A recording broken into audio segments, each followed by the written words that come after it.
It seems the engineers have matters well in hand.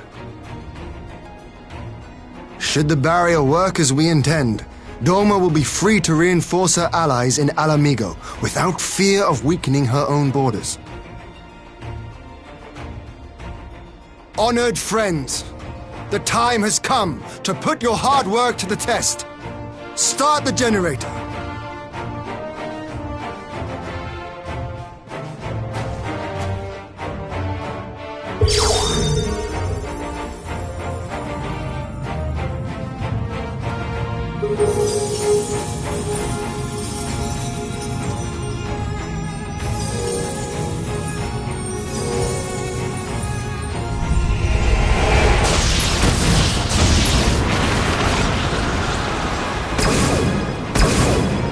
Node 1 is operational.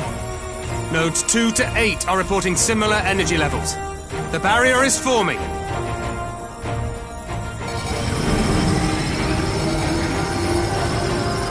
1,000 yards. 2,000. 3,000. Expansion remains smooth. No fluctuations detected.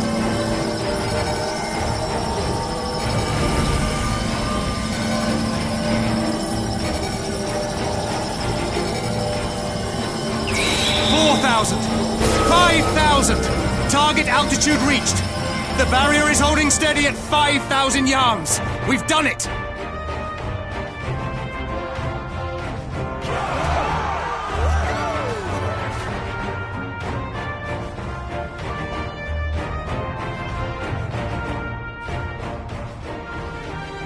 Is that an Imperial airship?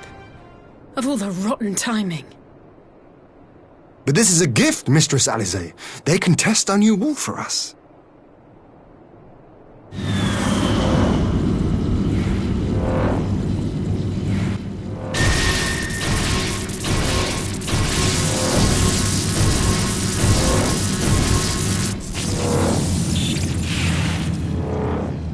Seems solid enough, though I was hoping for a fireball.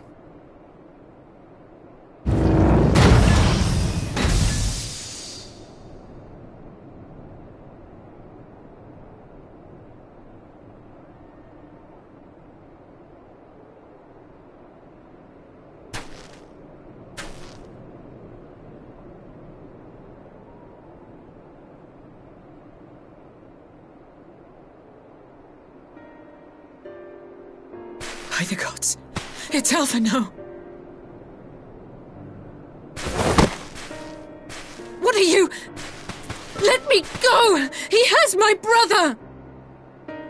Lower the barrier!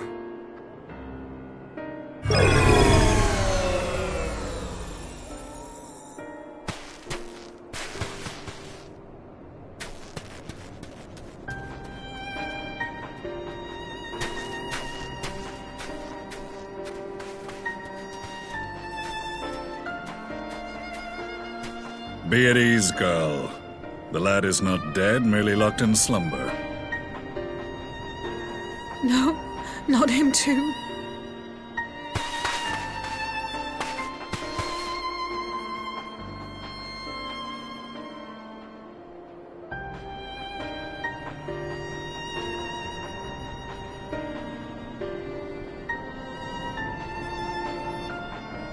We could identify no cause and found no remedy.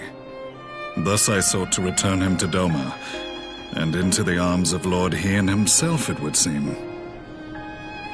It is a day for fated reunions. Would you not agree, adventurer? Or should I address you as the Warrior of Light?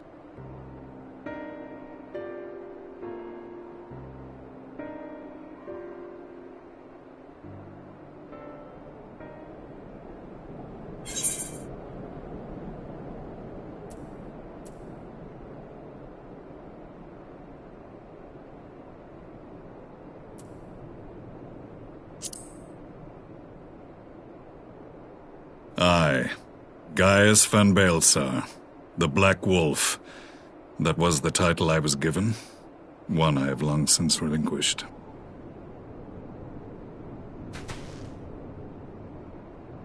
Stand down.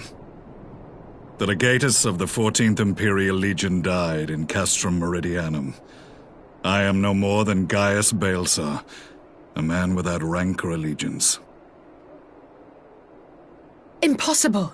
There's no way you could have survived! Do you remember how it unfolded? How I was deceived by La Habrea? How I was convinced that reviving the Ultima weapon would allow me to bring peace to Eorzea? The Ascian used me, as he used so many others, all to further the restoration of his wretched god.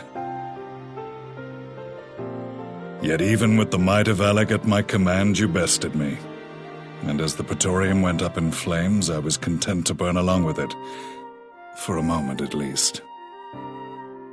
A moment of folly. To surrender my life thus would have been to betray all who died for my cause. It was for them that I dragged myself free of the rubble, and swore vengeance on the Ascians.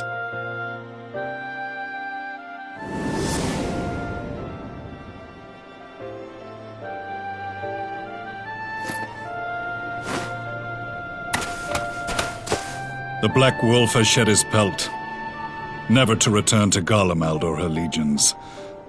I live now only to exact revenge.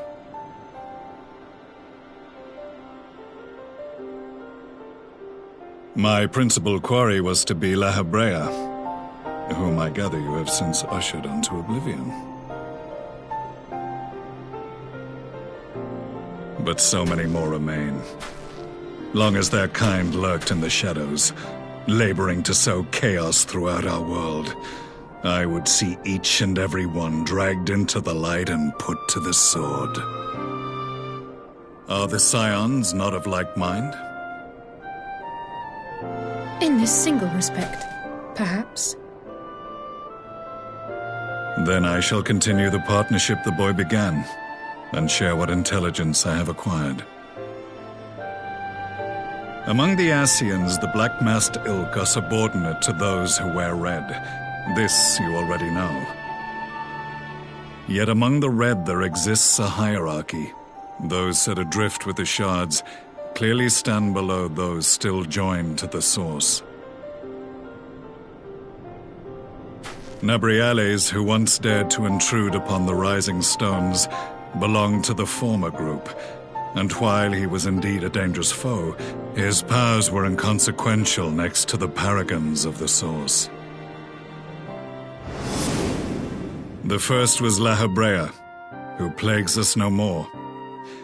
There is also the white-robed Elidibus, and the elusive Emmet Selk, about whom little is known. We have files on La Hebrea and Elidibus, but I believe this Emmet Selk is new to us? As I assume my brother told you, we have evidence to suggest that an Ascian now walks in the body of the Crown Prince. Have you identified this interloper? Elidibus seems the most likely culprit. As emissary, it is his role to maintain the equilibrium between darkness and light.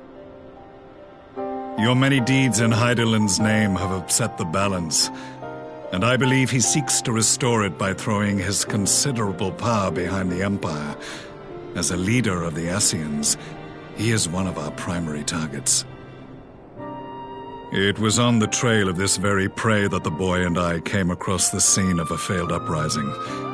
In the absence of a single Garlean casualty, we inspected the bodies of the rebels, and the lack of any external injury drew my immediate attention.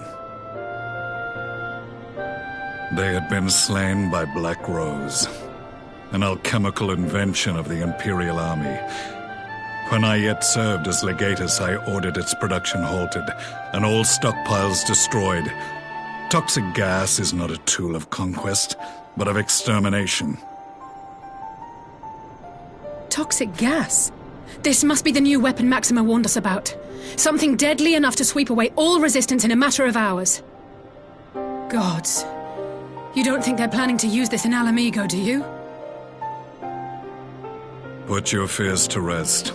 We infiltrated the production facility and destroyed all existing stores of the chemical along with the plant itself. Even should they rebuild the operation, they will not soon manufacture another batch. Regardless, I would draw your attention to a directive we discovered in the plant's records. The document was marked with a recent date and authorized with the signature of one Zeno Ciegalvas.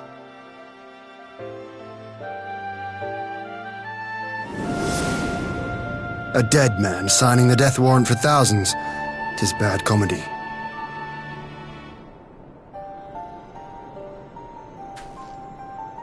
But the tale does not end there. Within that same facility was a chamber filled with devices of Allegan design. Cloning technology, we realized. And what should we find in each and every incubator? But a young Emperor Solus.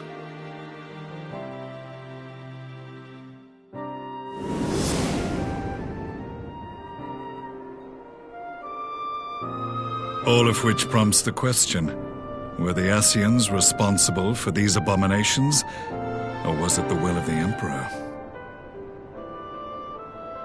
must know which hand guides the Empire. Though I have given up my rank, I am yet a son of Garlemald, and I will fight for the future of my homeland.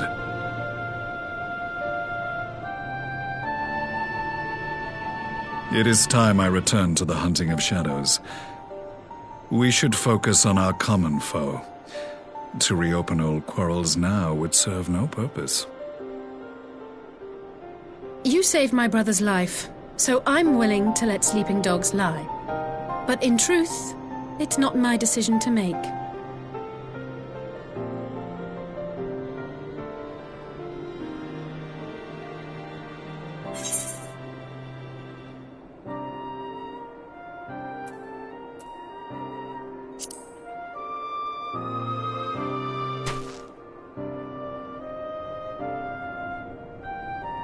There was a time when I scorned those who placed their faith in false gods, even as I, in my blinkered conviction, place mine in Ascian promises.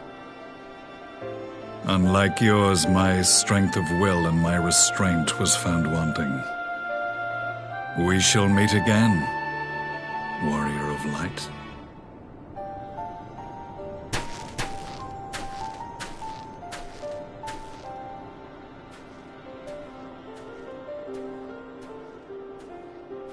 So that was the infamous Black Wolf. An unexpected ally, to say the least.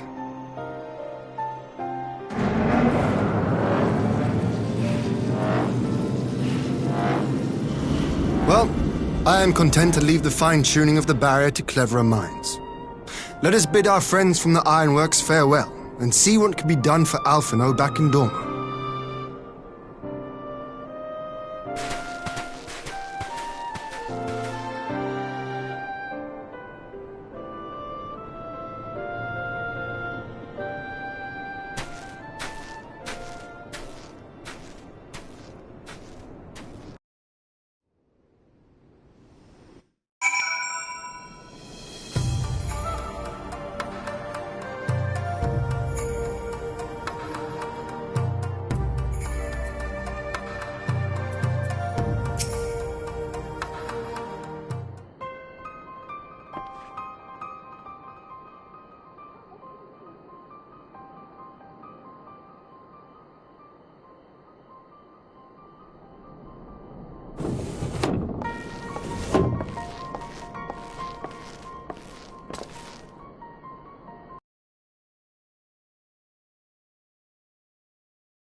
Our supplies of Black Rose have been ruined, but the new plant is already under construction. We should have the first batch ready in time for the offensive, Your Radiance.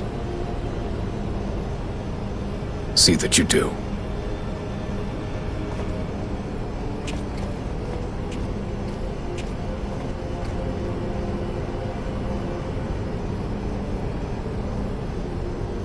Ah, yes, the infamous Black Rose. If I recall correctly, Gaius did not much care for the invention.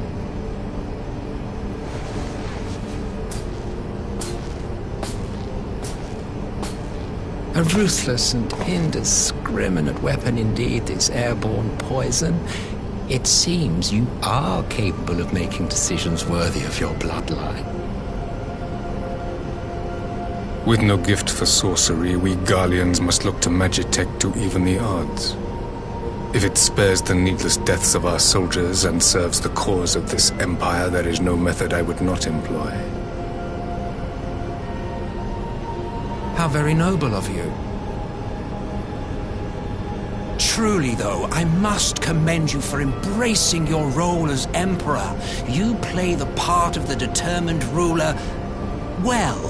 Sometimes even I catch myself believing.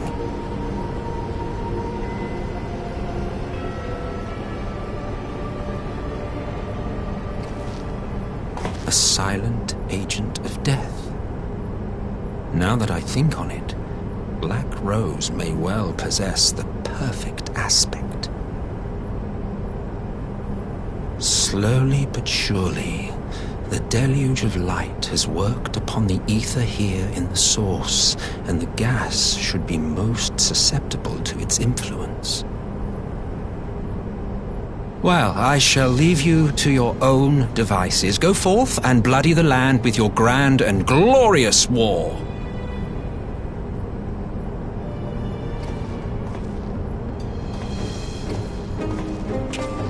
While you do what, precisely?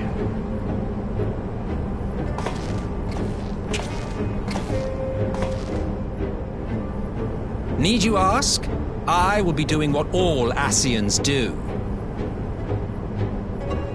I am well aware that your kind exists only to usher in the next calamity.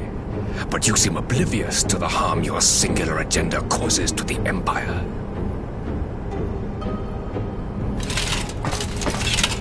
You cannot have forgotten the events which followed your mortal demise.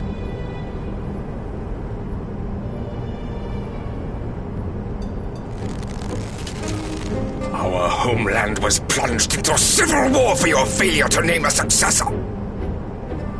The edifice you so carefully constructed was but a hair's breadth from collapse.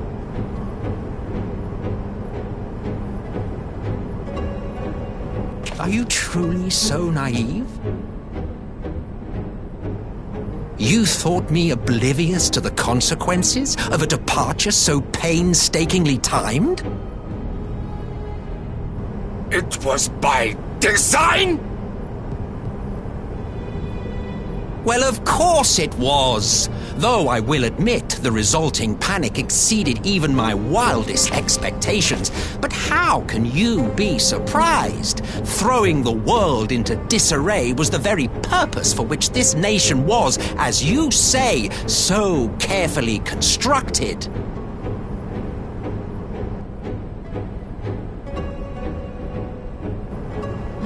Now, if you have no further questions, I must be on my way.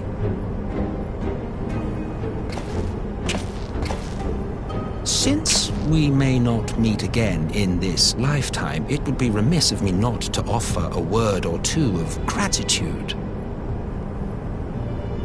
I really must thank you for this surplus of vessels. I can mold any host into my own image, but having bodies tailor-made for me in this fashion is so much less tiresome. You dabbled in elegant cloning techniques, yes? It certainly is a compelling, not to mention entertaining, field of research. And of all the options available, you chose the founding father on whom to experiment. You have a twisted streak to you, Varus. Like grandsire, like grandson, hey?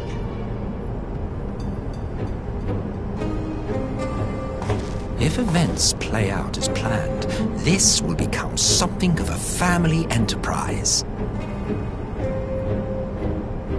You will be the capstone of this world, I the anchor and shard, and together we will give the lie to this star's fraudulent existence.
Welcome back, you two. Greetings, Lord Hien. Glad you could join us. Glad to be here. I would have come sooner, where our own defense is not in question, but I am pleased to report that our soldiers are assembling for deployment to Alamigo as we speak. We're grateful for your support. Thanks to the efforts of our allies, it won't be long before we've established defensive positions on this front as well.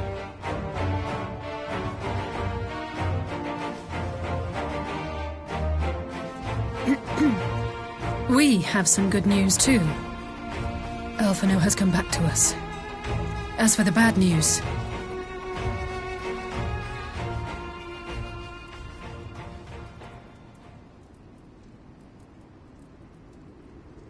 So, Alphino won't wake up, Gaius van Baelsar is alive and hunting Ascians, and the Empire is planning to poison us all with toxic gas. Does that sound about right? Ordinarily, any one of those things would have left me in shock. But the way things have been lately, it's all starting to seem pretty normal. Getting back to your report, are we sure this Black Rose is the weapon Maxima was talking about? It fits the description. And it seems we have Alphino to thank for sparing us an early demonstration of its effectiveness. I have a feeling this won't be the last time his bravery in the Empire will serve us here in Eorzea. The threat of an unknown weapon has had us all on edge. But now that we know what we're dealing with, we can take steps to defend against it. As for Gaius, I'm not sure what to think. Am I happy he's alive? Not in the slightest. Am I happy he's hunting Ascians? Aye, I'd have to say I am. Oh, speaking of Garleans you didn't expect to see, we have a tale of our own, as it happens. When we sent envoys to the Imperial Army to request talks, they returned with the message that Varys Zos Galvus would be attending.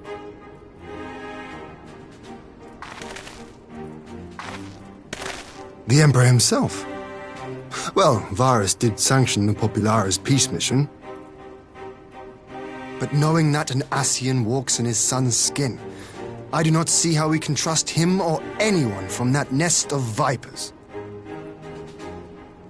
The Alliance would proceed with negotiations regardless, if only to give ourselves more time to prepare.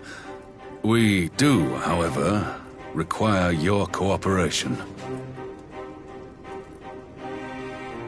Right. Yes. So, as a condition for the talks to go forward, the Empire has requested that a member of the Scions be present. There'll be a representative from each Alliance nation, of course, but I'm afraid we have to ask that you come along too.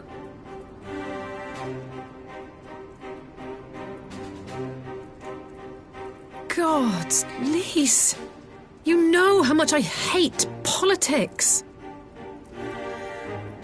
But then, what choice do I have? Alphino and the others aren't going to do it. Very well. I shall attend as the Scion's representative.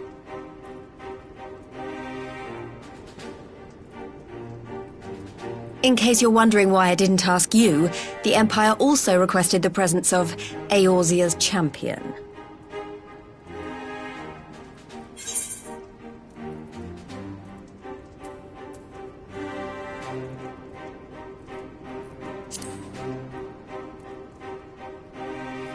Oh, you're not, are you?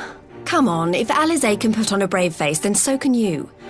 Now, we don't know what Varys means to bring to the table, or why he wants you there, but having you close at hand should make all the difference. The meeting will take place on the border. Anticipating an early assault, we mean to position the bulk of our forces nearby. The Alliance leaders should already be on their way. Once you're ready, we can head out and join them.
Esteemed representatives of the Eorzean Alliance, on behalf of the Garlean Empire, I thank you for inviting me here today.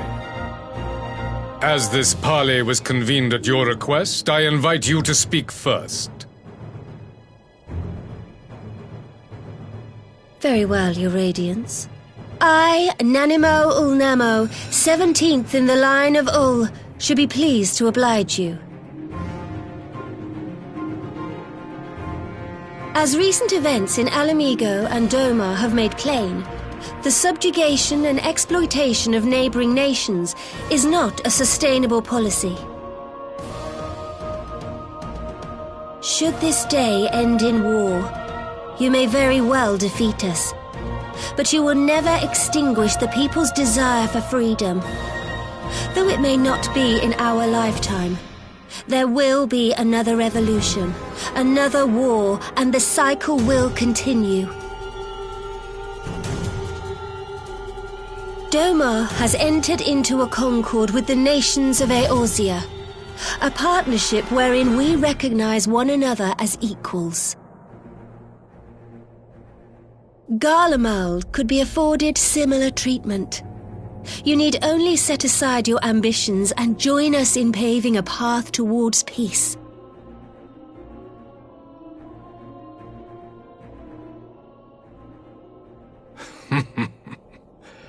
You will not win me over with sophistry, Your Grace. As you know only too well, this alliance lacks the strength to keep the peace within its own borders. Even now, your struggles with the Beastmen continue unabated. Divided, you sow this fertile soil with the seeds of your differences and reap naught but discord and chaos for your trouble. Eorzea must be united under one leader, one purpose. I would offer you both and bring an end to your strife.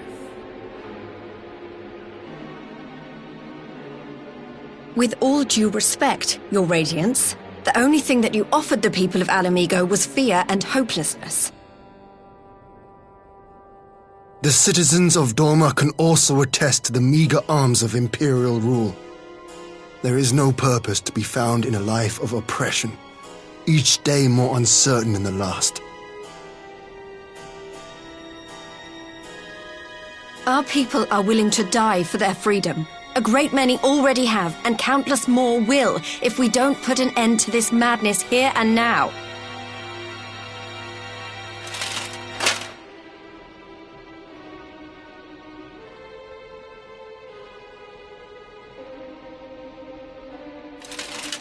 We brought order and stability to your lives. This madness and bloodshed is of your own making. You broke the peace, not Garlemald. Peace. Order. You kill our peoples, despoil our lands, take everything that is ours. And what? You expect us to lick the boot that grinds our faces into the dirt?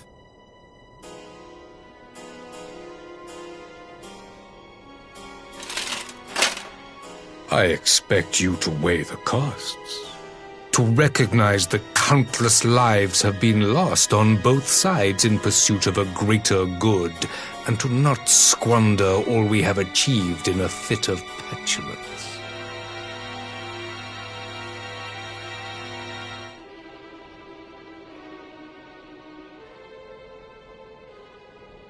Your Radiance, I fear I can personally attest to the dangers of pursuing one's vision with such righteous fervor. For 1,000 years, the Holy See of Ishgard waged war with dragons.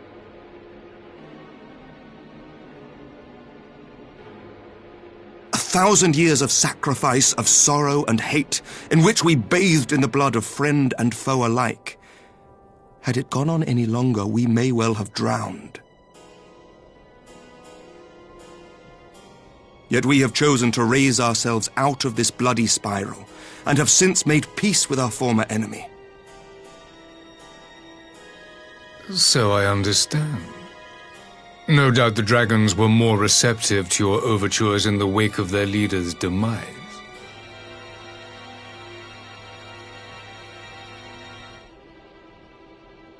You speak of peace, yet use war to achieve it. Your father would not have bothered to obscure his intent with honeyed words. He understood that strength is all that matters in the end.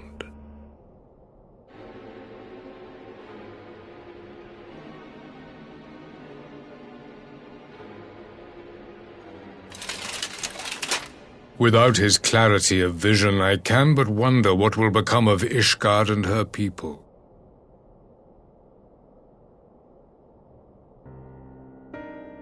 There was a time when Garlemald too lacked a leader of conviction. Weak and unable to wield magic, we were at the mercy of the strong from whom we sought refuge in the bitter cold of the north. Were it not for the discovery of ceruleum and the subsequent development of Magitech, we might never have gained the power to take back that which was rightfully ours.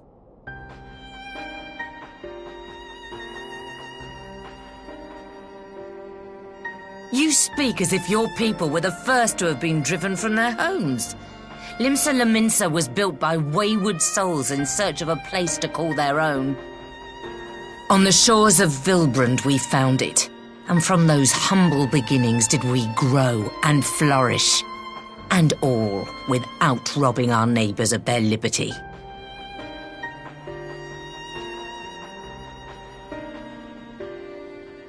So saith the pirate. Am I to believe that you simply asked the kobolds to yield up their lands and that they were happy to oblige you? That you did not drive them out like rats in the hold of one of the many ships seized by your privateers?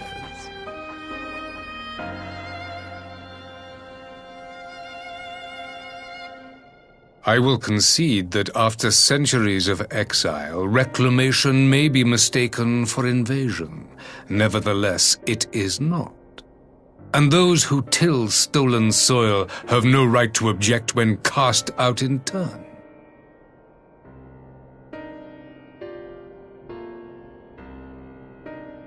Your uncompromising nature rivals that of the Ixal. They too lament circumstances which they themselves perpetuate. Were they but to embrace peace, we would welcome them with open arms. Indeed, some few have done just that, and now receive of the 12's Wood's bounty. Would that your people might learn from their example.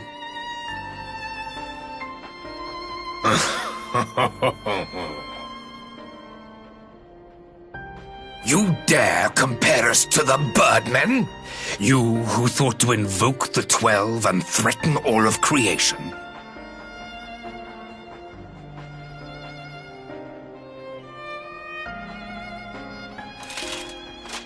I came here in the hope of finding some speck of common ground, but I see now these discussions will accomplish nothing. Despite what you people may believe, I am not wont to choose the sword over the olive branch. 'Tis but a pity men are loath to accept one without first being shown the other.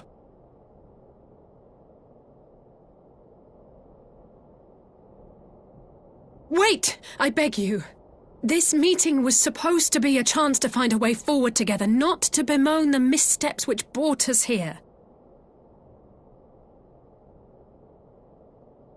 Please.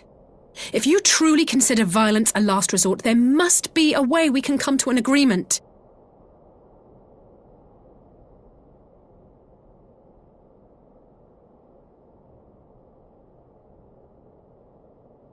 As Mistress Alisaie says, we did not come here to bicker over the past, but to discuss how we might strive towards a brighter future. Emperor Varys, may I suggest a short recess, that all present might compose themselves prior to beginning anew?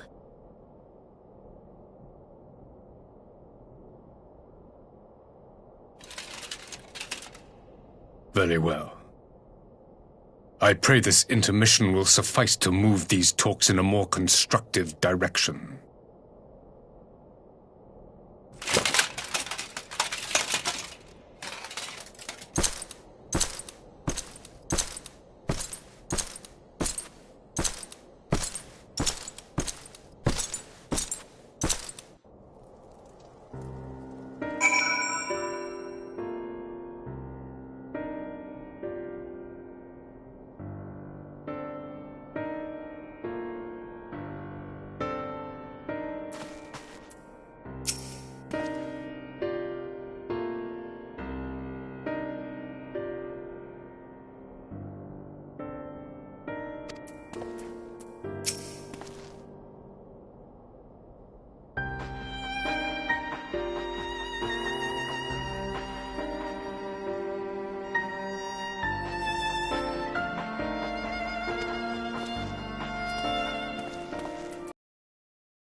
Now then, who would have the floor? Before we resume, I wish to offer you an apology. After you graciously accepted our invitation to discuss an armistice, we have done naught but rebuke you at every opportunity. I believe I speak for all of us when I say we are deeply sorry for our discourtesy.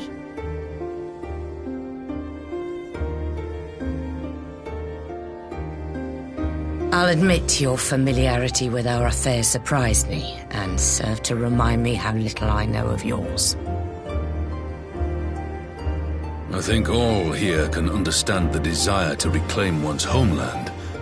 But why expand further? That is my question. If I may, the answer can be found in the Imperial doctrine they took great pains to impart to my people.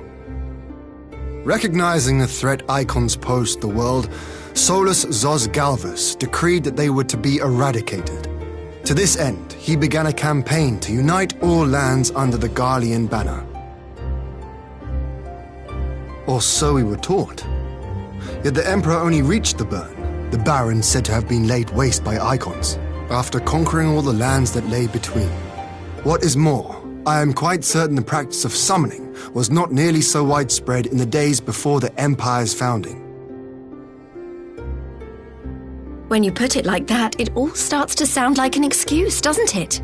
But to distract from what? Why are you really waging this war?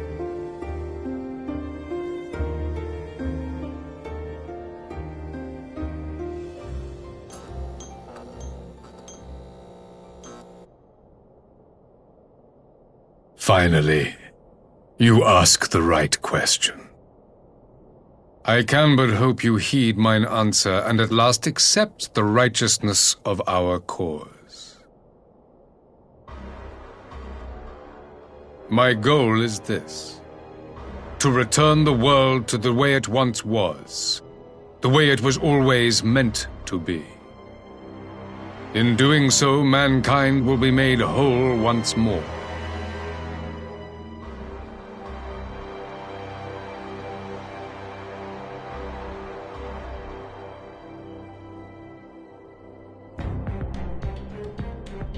No longer will we suffer from the dissension born of our differences.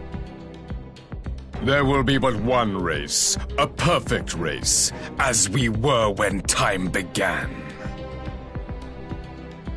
What in Rulga's name are you talking about? I am talking about the origins of the star, of the source and its 13 reflections. At the instant of the great sundering, 'twas not only the world that was shattered, but mankind itself. Thus were we divided into myriad races, each with its own unique imperfections. That is why man looks upon his neighbor and feels fear and hatred, why he wages war, why he kills his brother. You all in your own way have proven as much today. The peace you seek is but a fleeting solution to a fundamental problem. One which calls for more drastic measures. To bring about everlasting peace, our worlds must be rejoined.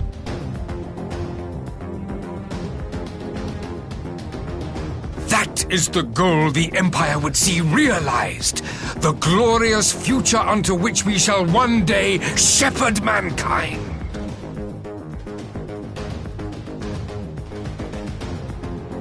A rejoining of worlds. I have heard this tale of the source and its reflections before. Are these not the selfsame desires as the Ascians?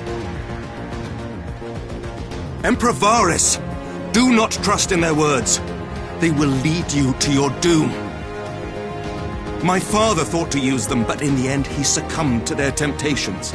He embraced summoning like so many other pawns before him. Do not tell us you mean to do the same.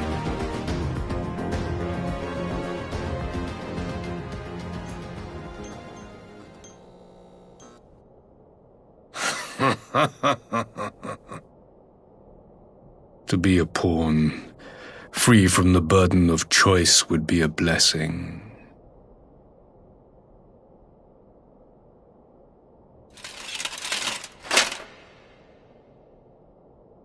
But I forswore that privilege the day I learned that the Garlean Empire was built by the hand of an Ascian. What?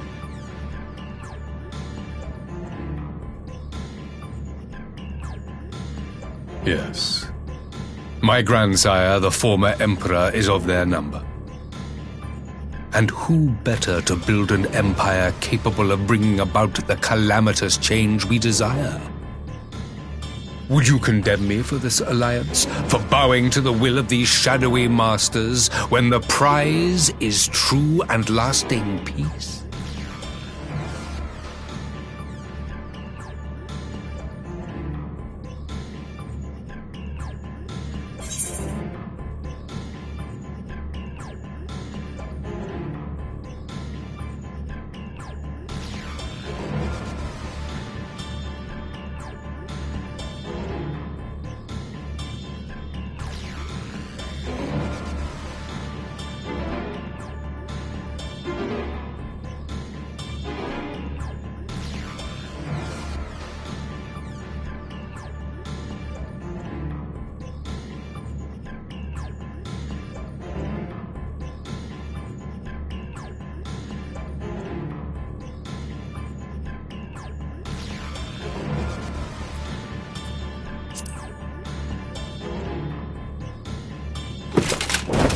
I come not to conquer, but to liberate.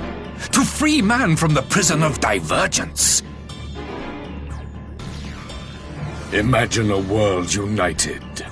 One perfect race beneath a single standard.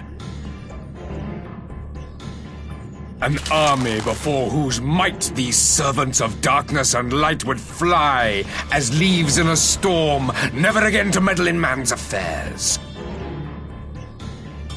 We would be the masters of our own fate. I bid you join me, not as subjects of Garlemald, but of a new nation. And together we shall win freedom for ourselves and generations yet unborn. You want to trigger another half-dozen calamities? You can't be serious!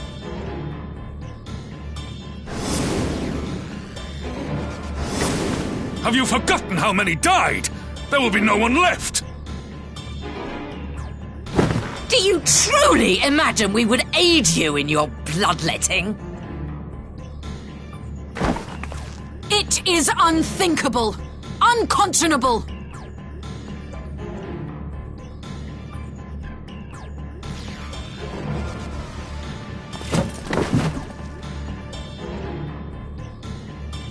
And what is the alternative? To be as cattle waiting for slaughter? I would have us work together that we might take fate into our own hands!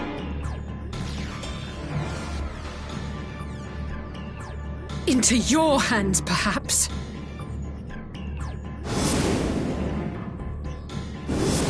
But what of the other worlds, your radiance? With every calamity, you obliterate a star and every soul that dwells on it. To the Ascians, we are all but tiny, momentary specks within an indifferent universe. We cannot hope to oppose them until we have been made whole once more.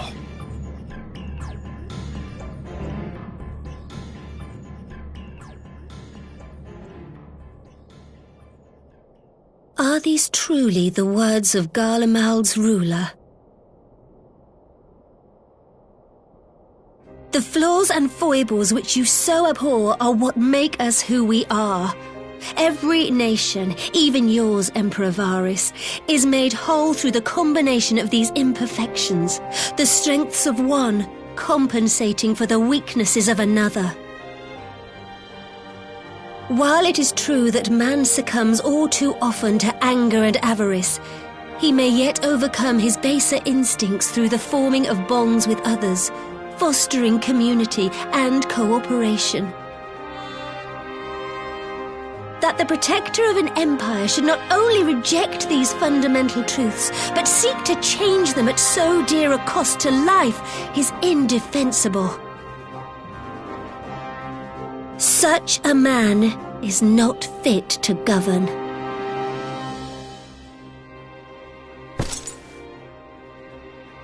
And you, warrior of light, would you refuse me as well?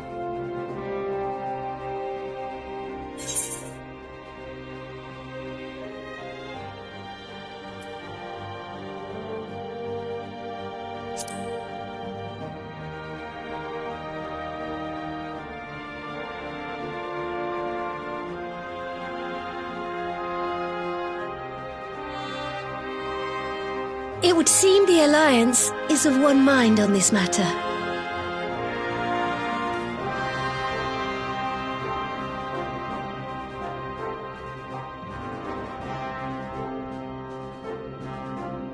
You Eorzeans never cease to disappoint me.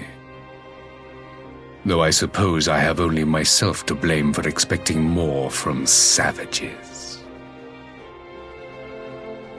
This discussion is at an end.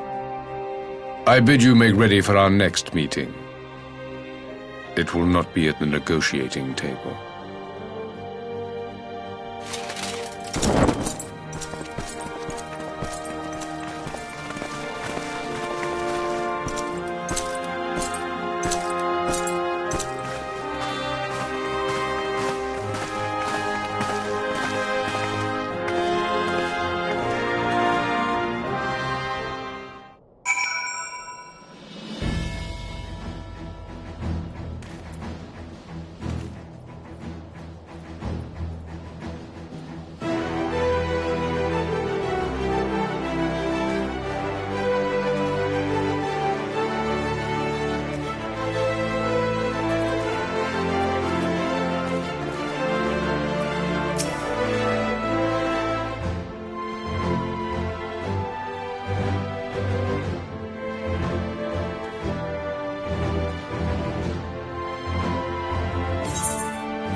I'm not sure what I was expecting from our meeting with the Emperor, but it wasn't that.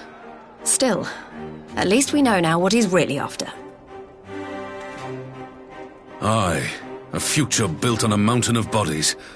I too want the Ascians dead, but not at any cost. The last of the reinforcements from Dorma arrived not long ago. I pray it will be enough. Given the Emperor's stated goal, this is a battle we can ill afford to lose.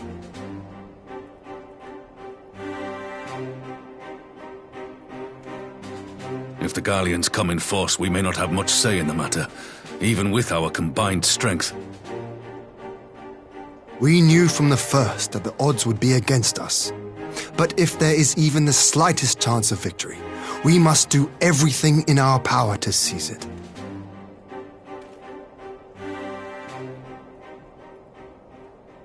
We must seize it, full stop.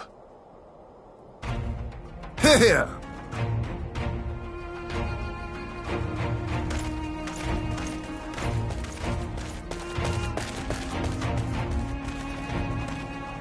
The two of you are to join an irregular unit and support the main host.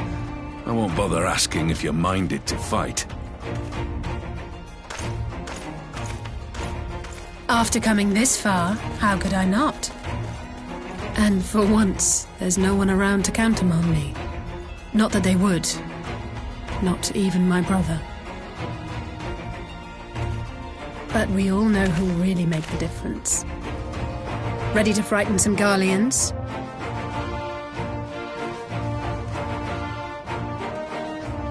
I wouldn't want to be on their side.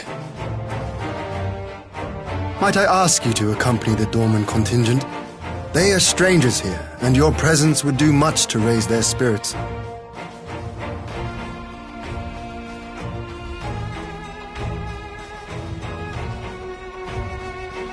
We would be honored. When our people stride out with you in their midst, I dare say the Eorzeans will feel an ilm taller themselves. High spirits have a way of spreading. What I wouldn't give to join you. But my duties as field commander will not allow it. I leave the front lines in your capable hands.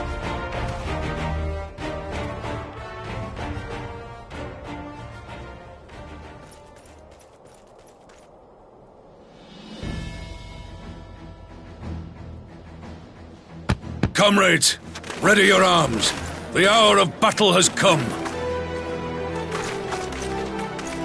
May the crystal guide us to victory!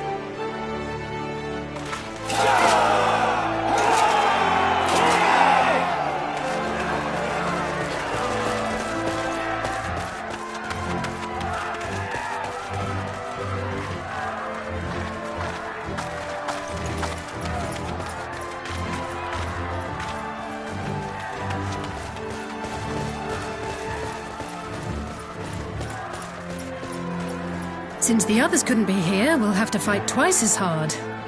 If Alphinaud wakes to find the Imperials have won, I shall never hear the end of it. It's strange. I thought I would be terrified when the fighting started. I should be terrified. But with you at our side, I can't help feeling everything is going to be all right. So please, don't you dare leave me alone.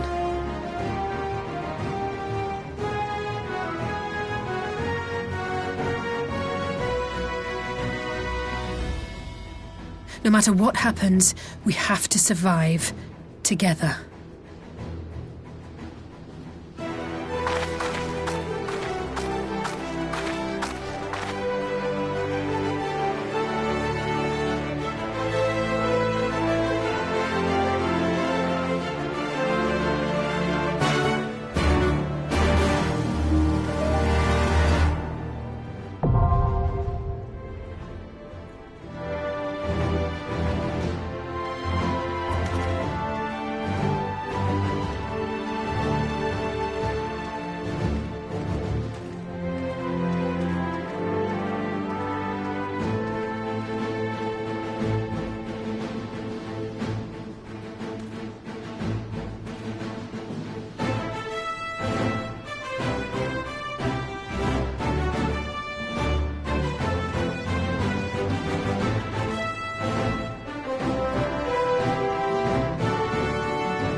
Come no closer!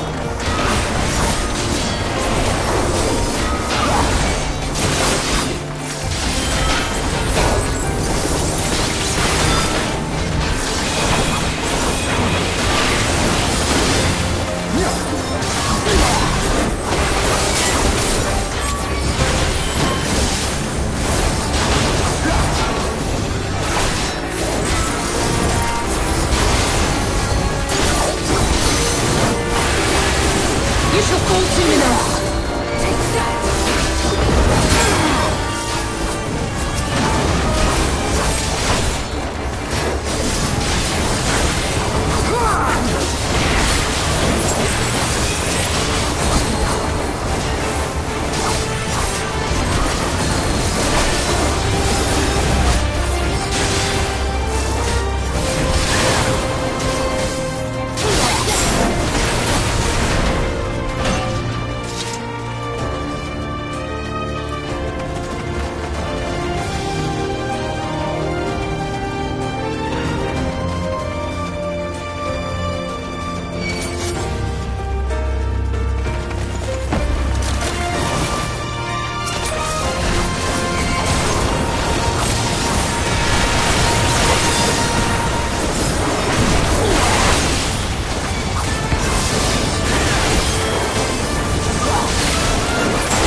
You shall fall soon enough!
Let's give them a show.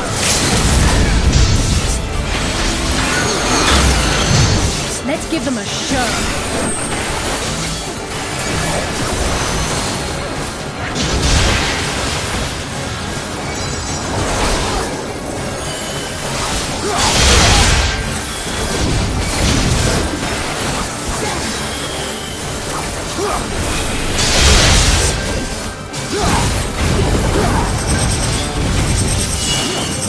It's all over now!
You underestimate me!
We did it! I dare say they'll be reeling from this. You were truly inspiring in battle, my friend. I'm determined not to be outdone, but there seems to be no one left to fight.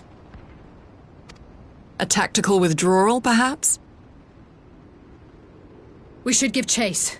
Finish them off while we have the chance. Imagine the other surprise when they wake to find the war already won.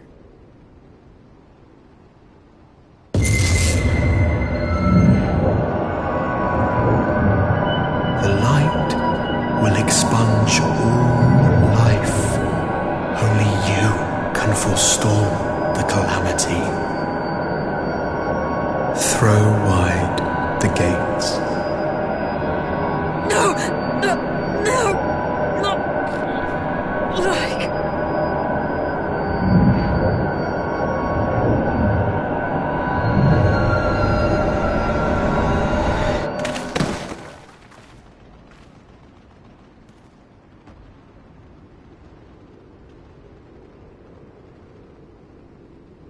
Oh no, don't tell me. Are you all right?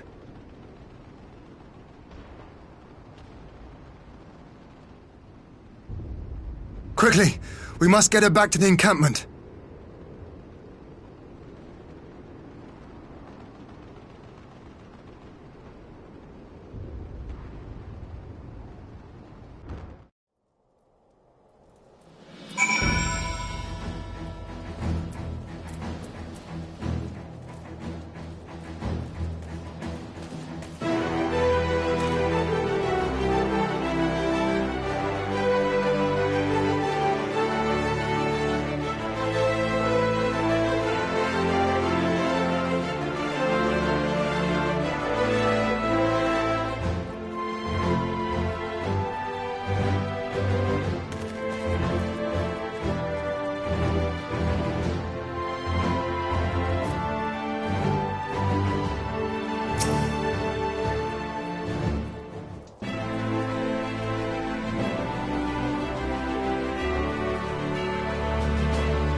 There have been several skirmishes along the border, but as yet neither side has delivered a decisive blow. We had long assumed that the Garleans would overwhelm us in a straight fight, but we seem to be gaining ground, albeit slowly. As to why that might be, the most likely explanation is that they have yet to commit all their forces. Still, we're winning, and our latest intelligence suggests the Emperor has retreated back to Garlemald. In light of this, we're considering launching an offensive with the aim of pushing the front line forward and giving ourselves some room to breathe.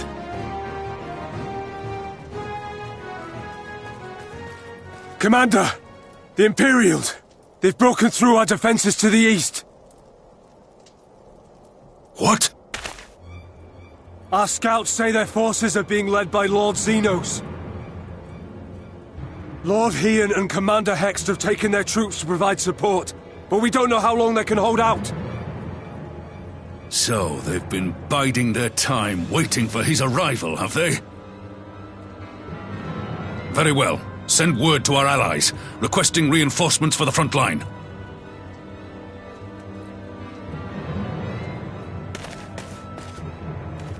Should the worst come to the worst, I may need to enter the fray myself. But what of you? Do you still have the strength to fight?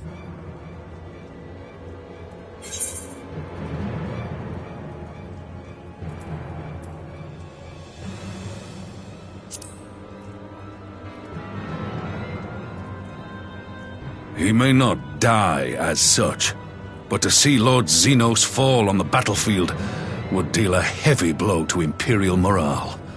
I'll see to it the men stay clear.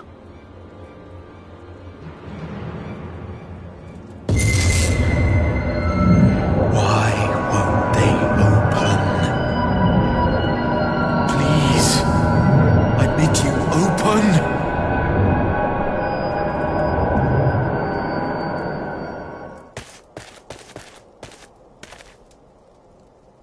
What's wrong? Is it the voice again? Are you sure you're in a fit state to do this?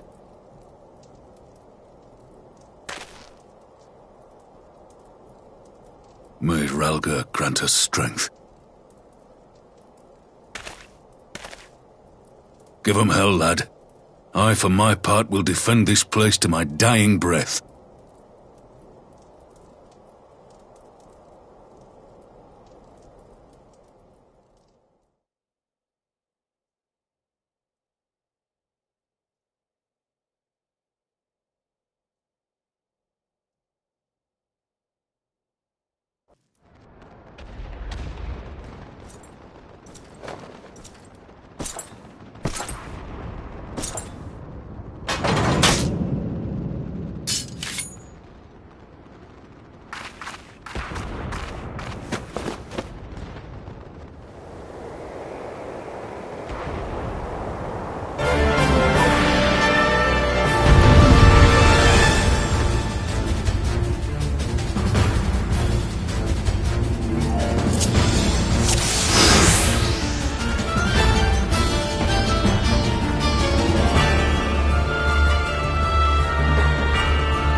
Shinobi's power.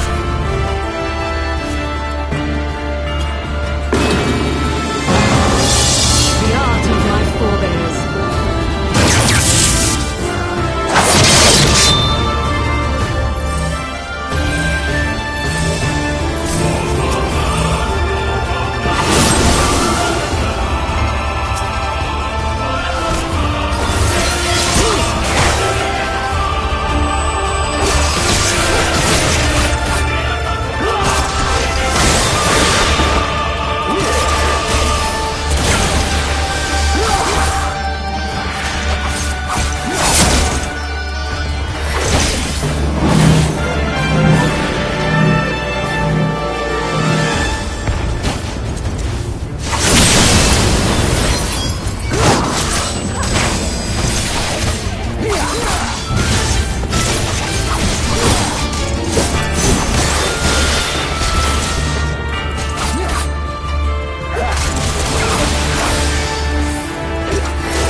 Magic?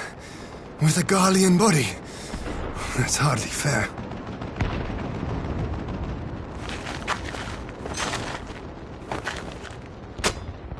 Still, he must be stopped, no matter the cost.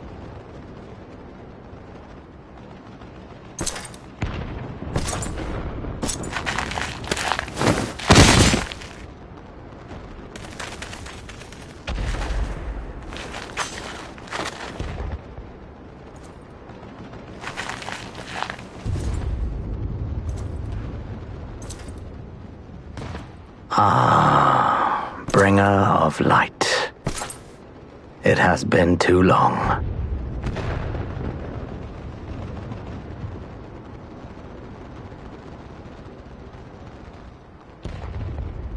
No words to mark our reunion? So be it. Equilibrium must be restored. And only your death will redress the balance.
Your mother chose her champion well. Yet, for all your strength, you will still fail.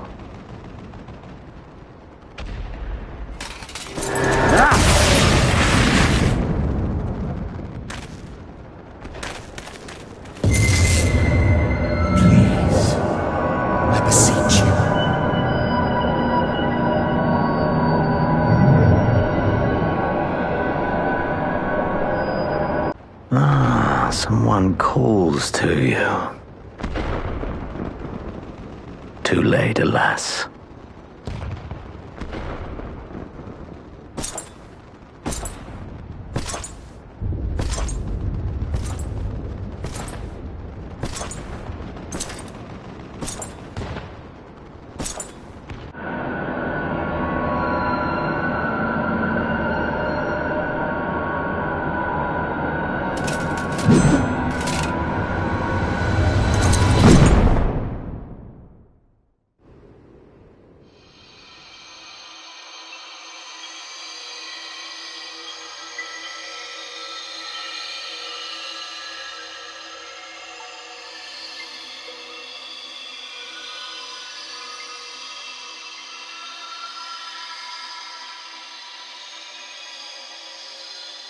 At last, I found you.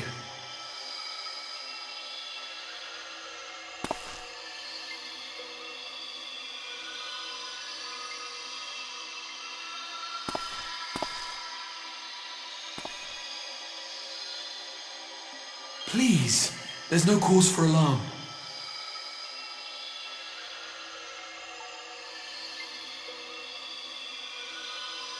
Though, I confess, this is not where I had intended to meet. But the place of our meeting is of no consequence, like the war you wage. Win or lose, the path you walk leads only to oblivion.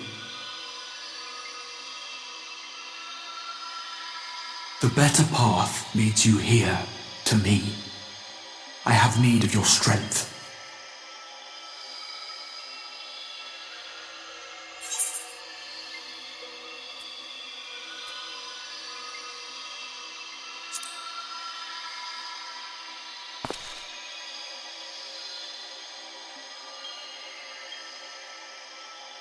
The battle is over, the danger past, but your work is not yet done.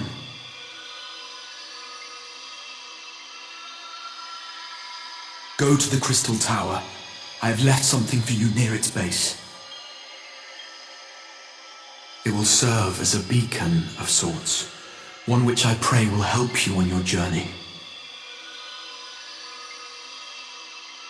All you need do is find it. I will take care of the rest.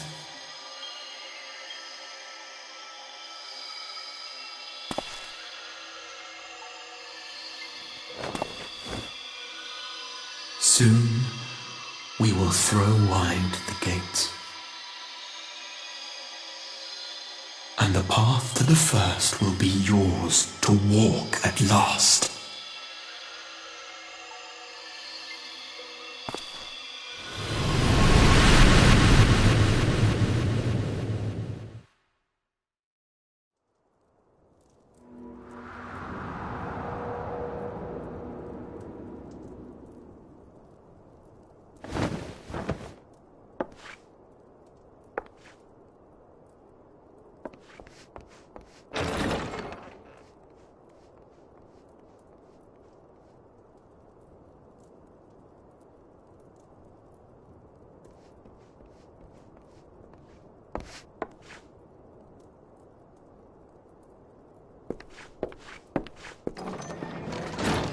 You're awake.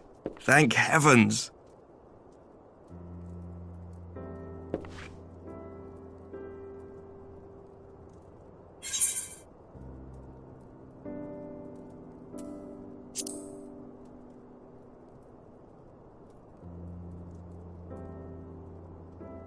I see you recall that much, at least. In the midst of your duel, it is said you faltered, and that the Crown Prince seized the opportunity to deliver a mortal blow. Yet before his blade could find its mark, he was distracted by the arrival of a second adversary who bore you away from the battlefield and into the hands of our chirurgeons.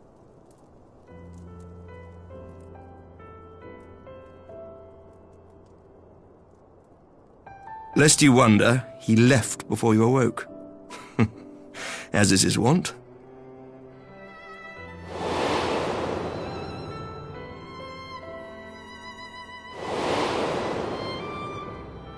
Estinian never was one for emotional farewells.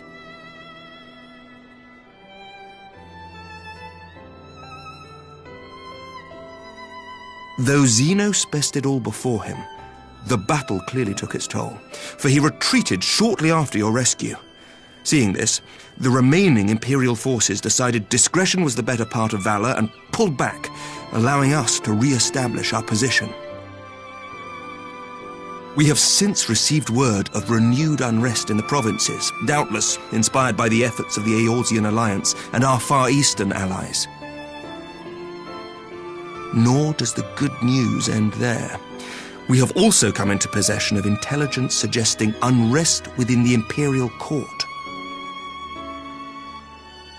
This would certainly explain why both the Emperor and Lord Xenos appear to have abandoned the fight. A long-awaited ray of hope in these dark times.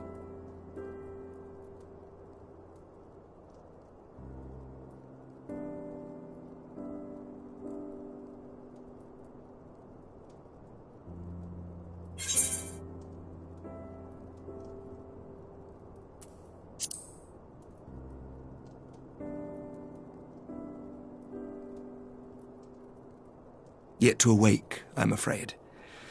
But please, concentrate on your own recovery for now. You have carried the hopes of some half-dozen nations, and we are all eternally grateful for your efforts. But no one is without their limits, not even you. Leave this fight to us, my friend. You have earned your rest.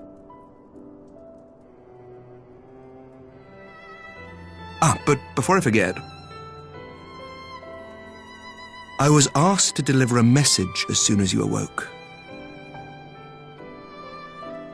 A reminder that you are not alone, though many of your allies have fallen. When you are well and rested, you are to return home, where friends will be waiting for you.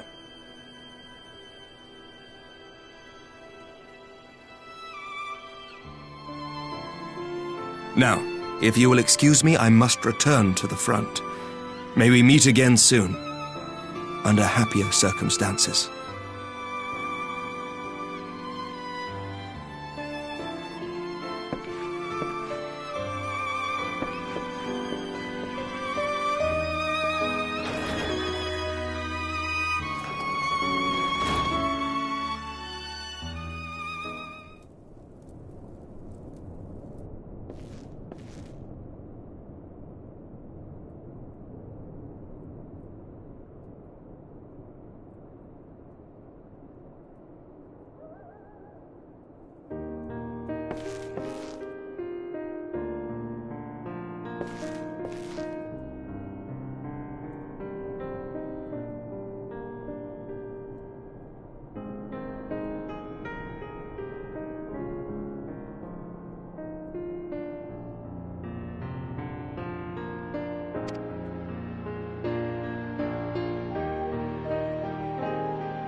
the 12! I don't believe it!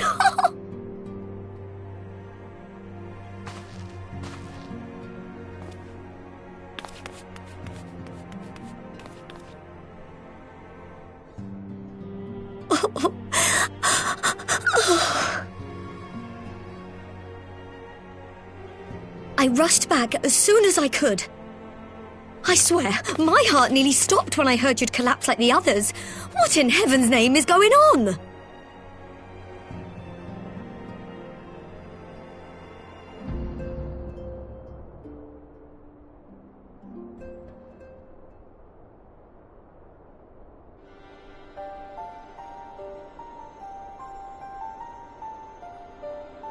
Win or lose, the path you walk leads only to oblivion. Oh, well, that's helpful. And what else did he say? The better path leads to him?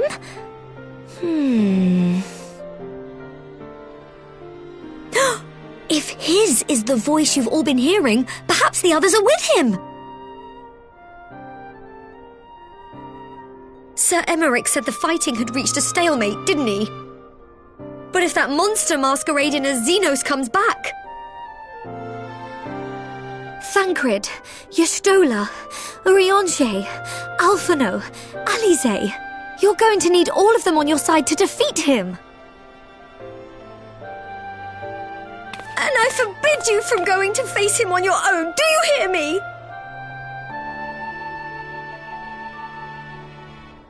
So if you must leave, go and find the others. Bring them home.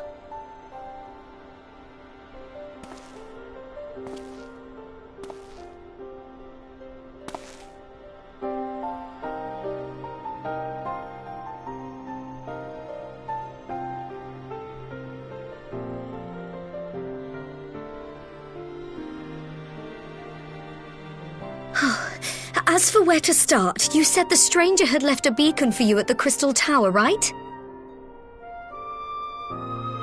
But how are you to find it, now that the tower has been sealed shut?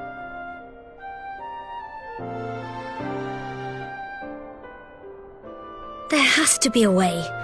If anyone would know, it's Sid and the researchers of St. Koinak's find. Don't you worry, we'll find that beacon for you.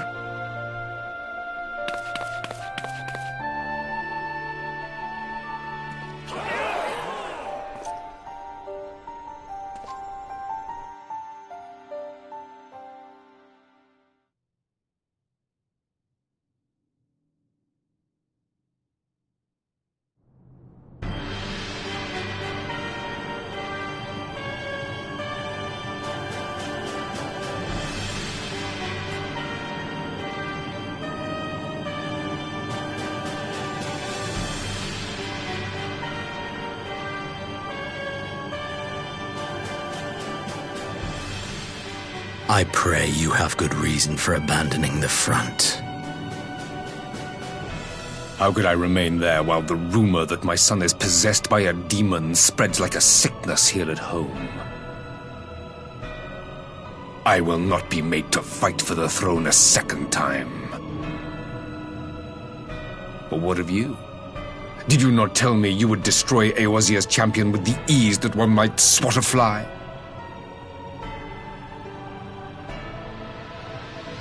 A minor setback. He will not escape me again. Where is your grandsire? I would have words with him. How should I know? Do you hide from each other's sight as well? I imagine he's doing what all Ascians do. He must have found a way to take advantage of this turmoil. Men are not pawns to be played with, Ascian. You underestimate us at your peril. This war will not be decided by you and yours. Man must choose his own fate, and I, for my part, will do all within my power to see Garlemald emerge victorious.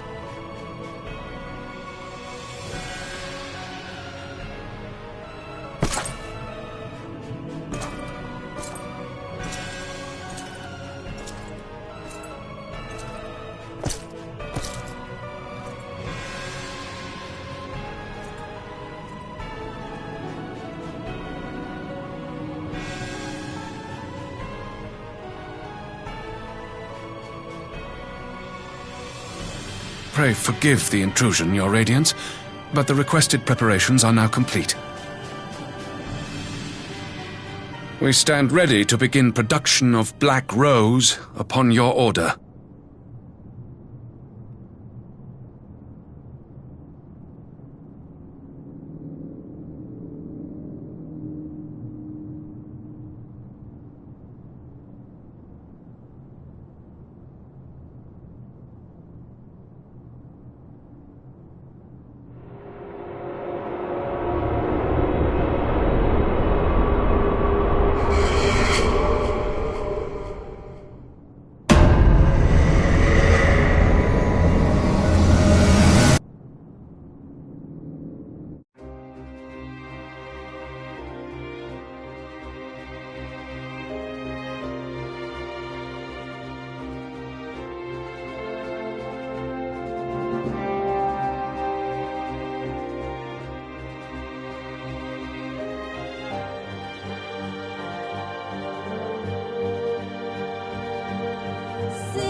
my friend.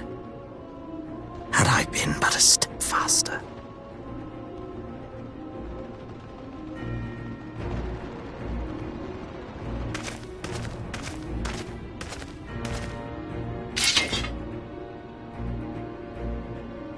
Bloody savages!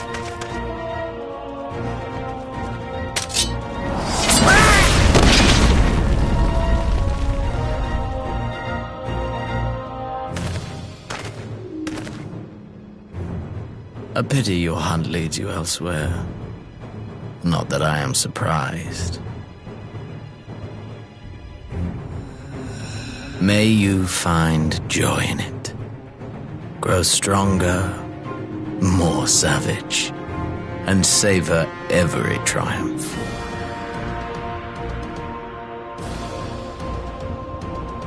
In the meantime, I will reclaim that which is rightfully mine.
Look how many people there are! Should we get to it then? Pick up anything that seems the least bit device-like, and we'll make ourselves a pile. Well, if it isn't the hero of the hour, maybe you'll change our look. We've found bugger all without you. Biggs! Wedge!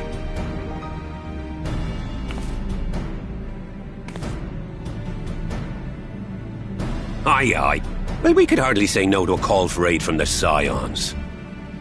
Jesse called the chief of some other business, so we'll be working twice as hard to make up for his not being here. Thrice as hard, even.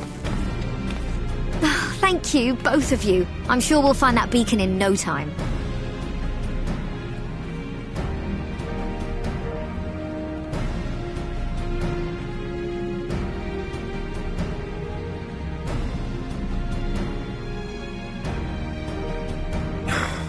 I'm not seeing anything out here. Do you reckon you could squeeze in there, Wedge? And get stuck halfway? No, thank you. I could try if you like. Tataru, no! We couldn't ask you to do that. Oh, I'll be fine. This receptionist is not afraid to get her hands dirty.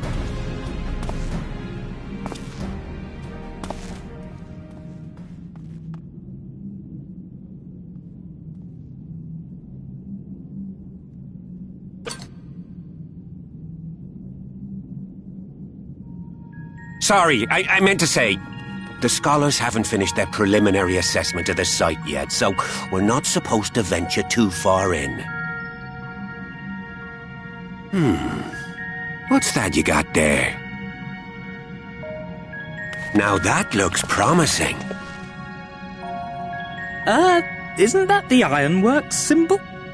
Counterfeiters? Now I have you. You are right. What's happening?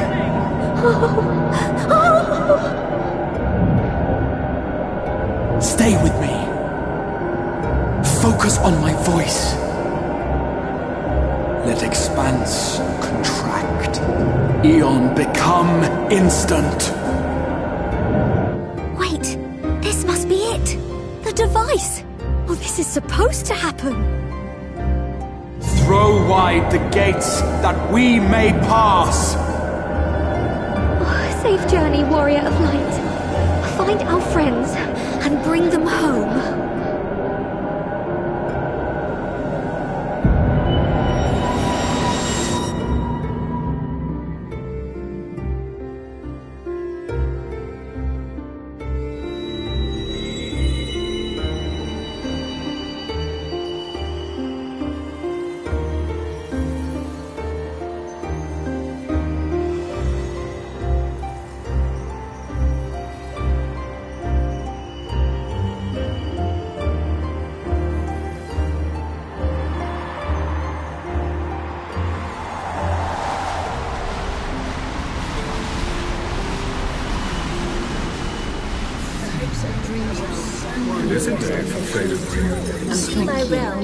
For showing me the dawn's light will shine again. Oh, do not look at me so. You're slaves to a tyrant! There's no freedom in that! This is one battle you cannot fight. Away with you! I must say your spirited accounts always comes in well. We did everything right! Everything that was asked of us, and still it came to this!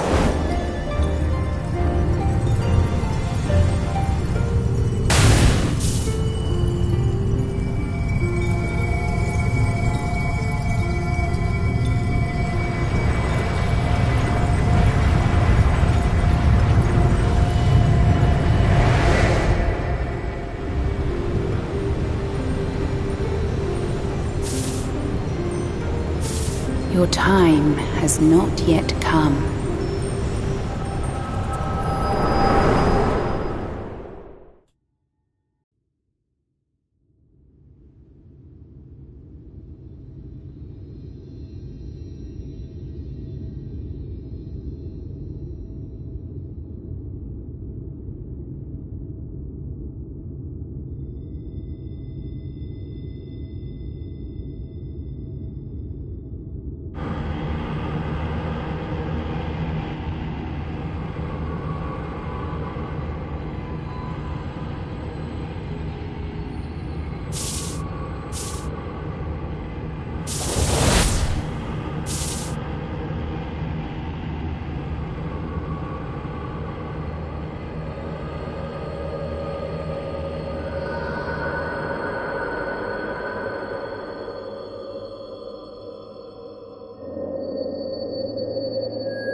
From endless dreams I awake.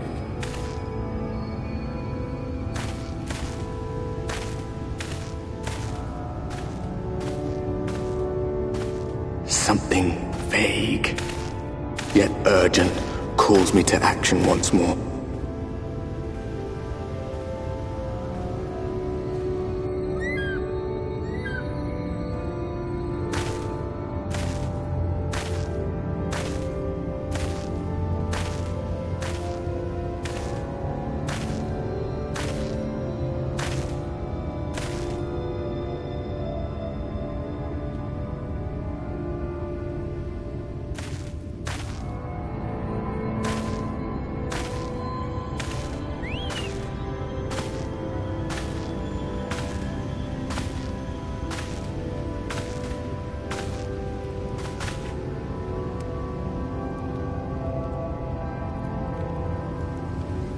Rare to meet someone out here who's not a peddler themselves. What brings you into the wilds this time of night?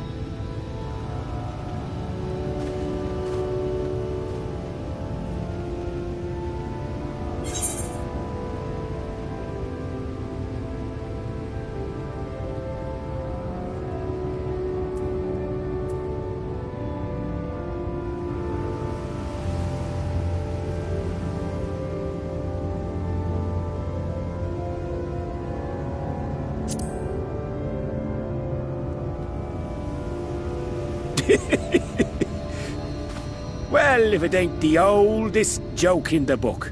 Me grandad, God rest his soul, used to tell that one to the barman at kicking out time.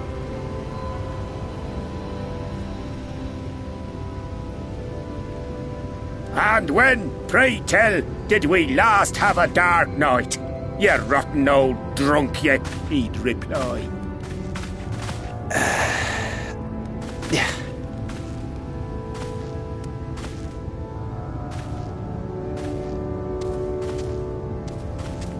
Over 100 bleeding years ago, that's when.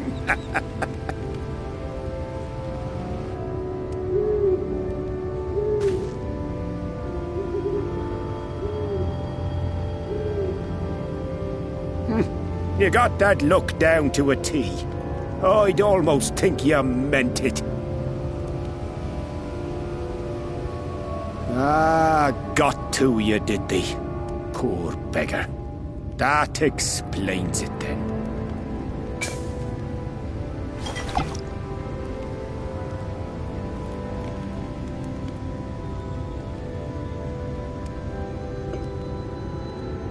Well, I've roads to travel and wares to sell, but you'd best hurry along to the town nearby.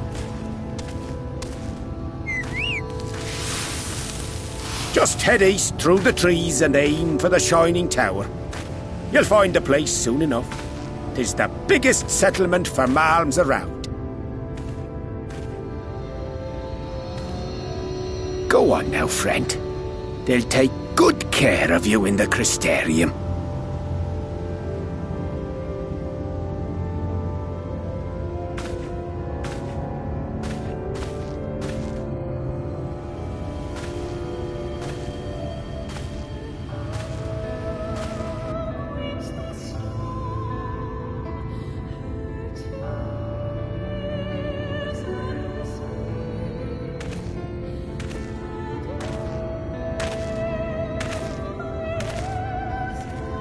Dizzying heights it rises, the gleaming spire, its tips threatening to pierce the blinding canopy.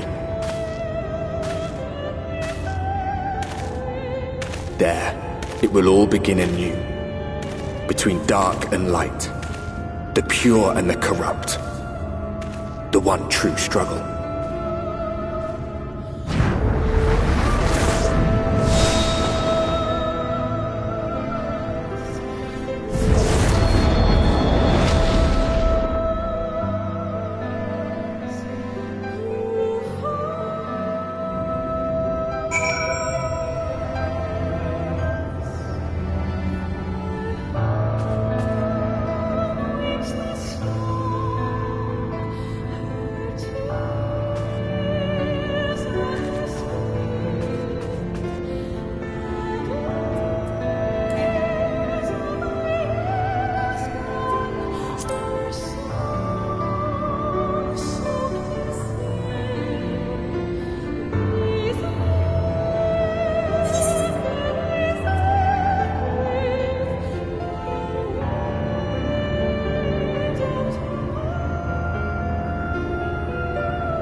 Every face in this city I know. Yours, I do not.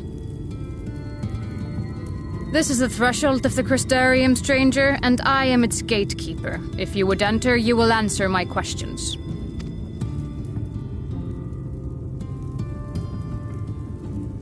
From where do you hail?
The source? What is this cryptic nonsense? Had you given me an honest answer, I would not have barred your way. We care little here for a person's place of origin. But instead, you chose concealment. And I will not suffer you to pass.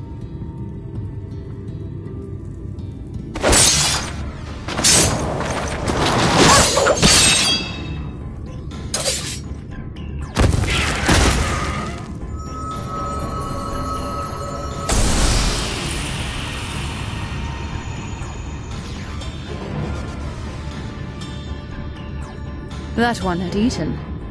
It must have gulped down the whole hand, ring and all.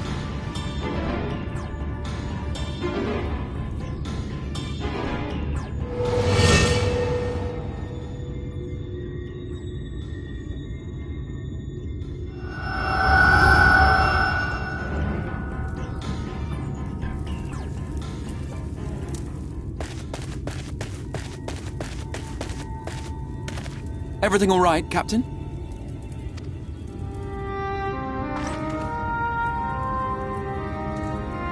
Quite all right, my lord. Just a stray sin eater, and a weak one at that.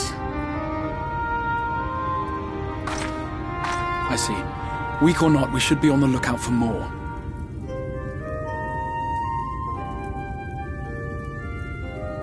But I see you've met my guest. I will escort him to the Crystarium myself, if you've no objections. Another of your mysterious friends, is it? I should have known. Very well. I'll inform the others your guest is to be given the run of the city.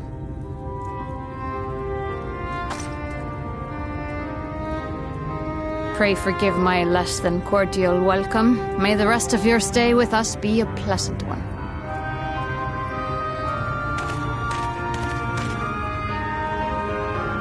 Come with me. I will answer whatever questions you have when we are somewhere more private.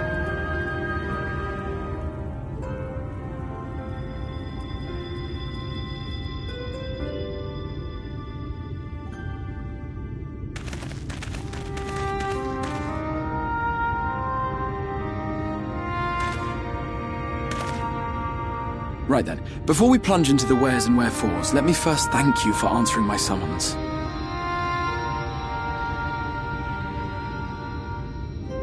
I had intended to bring you directly to my personal quarters, but I fear my aim was slightly off.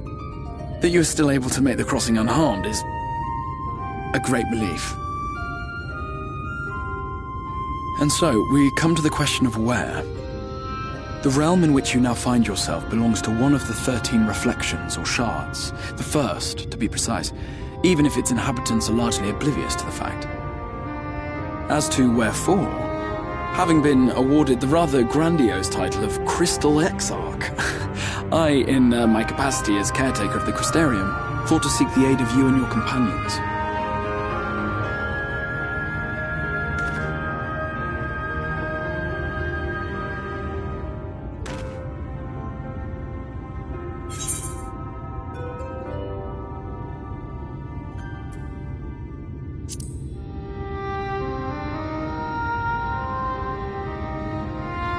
That is a question with no simple answer, but all shall be explained in due course, I promise you. Let us begin with the glaring skies up above.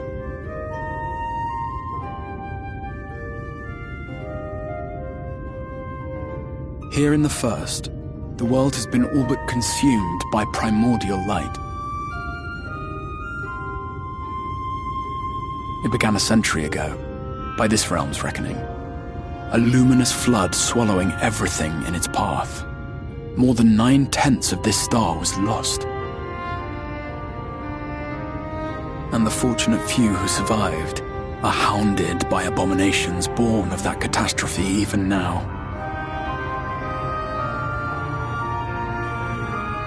Sin Eaters, we call them. The creature you saw earlier was one such monstrosity.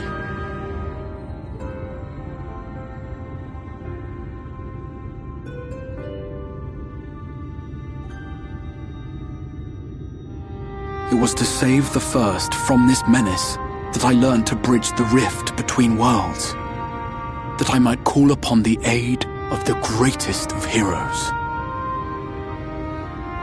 And though it meant depriving a world of its champion, I had to try, for in saving the first, you would bring salvation to the source as well.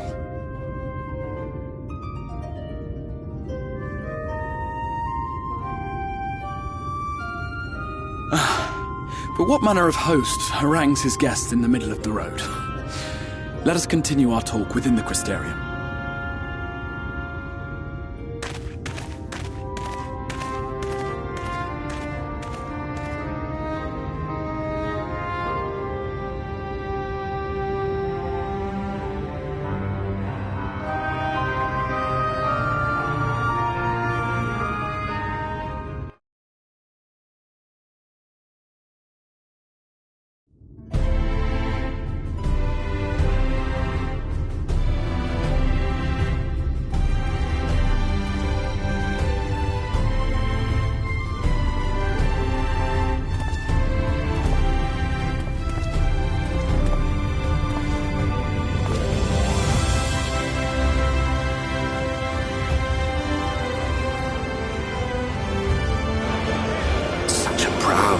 vibrant city. The sole sanctuary for the living in a world all but resigned to oblivion. Each stone was laid with hope, the town itself a symbol, a monument to defiance in the face of death. No would-be hero could fail to answer its call. For who among us does not yearn for salvation?